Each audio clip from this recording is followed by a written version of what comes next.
Good day, champ. Dumating na yung in-order natin ng mga bagong set ng inks. Ito ay made in USA. Ito ay ang Skin Candy.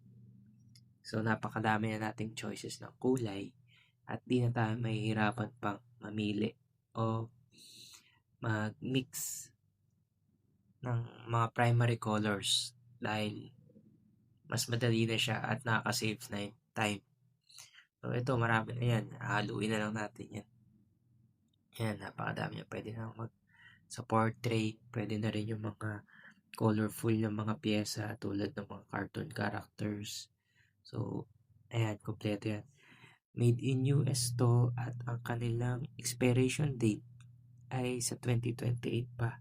So, makakasigurado tayo na safe, malinis, at tatagal yung kulay. Yun ang ano dyan. So, nasa pag-aalaga lang naman yung tattoo pagkatapos mong tatuan. Yung aftercare ang kailangan mo sundin. Kasi mag-fade yan kung babaliwalain mo yung mga bagay na hindi dapat ginagawa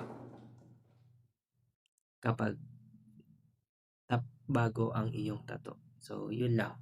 Salamat.